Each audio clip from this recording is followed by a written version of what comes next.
Playing behind the beat is a really essential skill for anyone wanting to play R&B and neo-soul guitar. So in today's video, I'm going to show you how to do that. Let's get into it. So in today's video, I'm going to be telling you what playing behind the beat is. I'm going to show you some exercises you can do to improve your technique when it comes to playing behind the beat. And then I'm also going to show you some licks that I'm going to play on the beat, and then I'm going to play behind the beat straight afterwards so you can hear the difference. So what is playing behind the beat? Playing behind the beat is a very simple concept that's tricky to pull off. What we're doing is we're literally just playing anything we'd usually play, but we're just playing it slightly later than we would. Now, why would we want to do this? We want to play behind the beat. Not all the time, but a lot of the time, because it adds a really nice vibe to whatever we're playing. It adds a more soulful human element to the playing, and it just makes the listener feel really good when they're listening to it. Now this works because we're creating a sense of rhythmic tension. So what we're doing is the listener is expecting something on the beat, and then you're delivering it slightly after when they were expecting it, which surprises the listener and creates this kind of forward momentum in the music because the listener is constantly not knowing what to expect. Now, if you want an example of playing behind the beat, a really cool album you should check out is Voodoo by D'Angelo. There's a lot of guitar playing that's behind the beat in that album, so definitely check that out if you want to get the vibe. But let's talk about some exercises we can do to build our technique now. To start off with, we are just going to play a basic chord. So I'm playing a D major 7 here, but it doesn't matter what chord you're playing. You choose any chord that you wish. Okay, and we're going to play it with a metronome. And all we're going to do is we're going to play one strum per click. So every time there's a click, we're going to strum. All right, so we're just going to do it a few times on the beat, and then we're going to do it a few times behind the beat. My technique for playing behind the beat is to listen for the click, and as soon as I've heard the click, then play, okay? Because that slight delay is enough to play behind the beat, but also not throw off the timing, because we don't want to be playing way after the beat.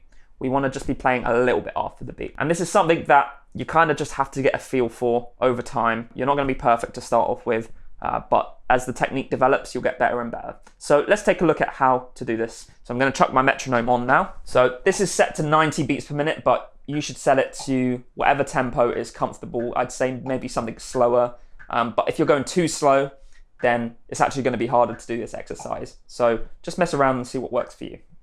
So I'm going to play it on the beat to start off with.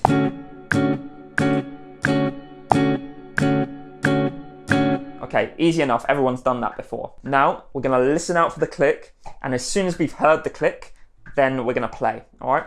Literally the instant we hear the click.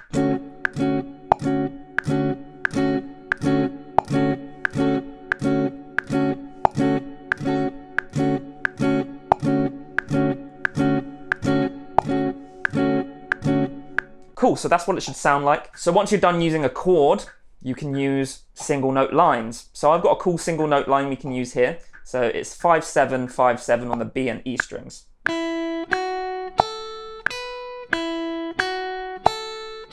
Okay, so that was me playing it on the beat. Same technique again, we're just gonna listen for the click. As soon as we've heard the click, we're gonna play.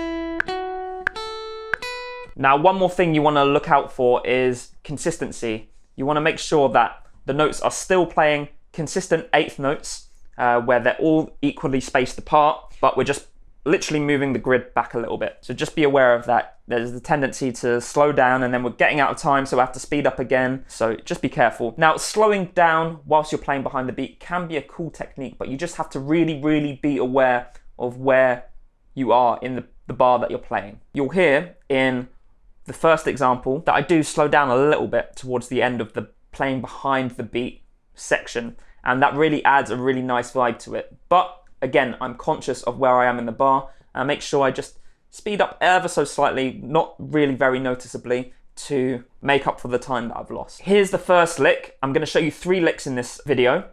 The first lick is just single notes, and what I want you to pay attention to is how it makes you feel. First time when I'm playing on the beat, it should feel pretty good. It's quite a nice little lick. But when I play behind the beat, it should make you feel really good because there's that rhythmic tension and there's just that vibe that you get from playing behind the beat. So take a listen.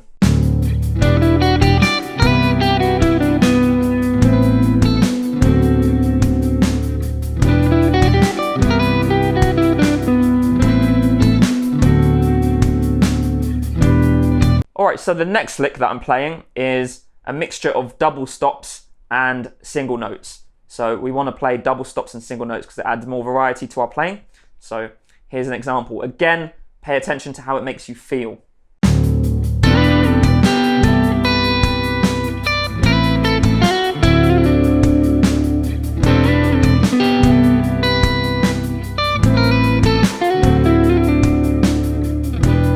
And the final lick is a lick that uses chords. So we can use chords in our soloing. These nice little voicings, they're quite nice. So be aware again of how it makes you feel when I'm playing behind the beat as opposed to on the beat. Take a listen.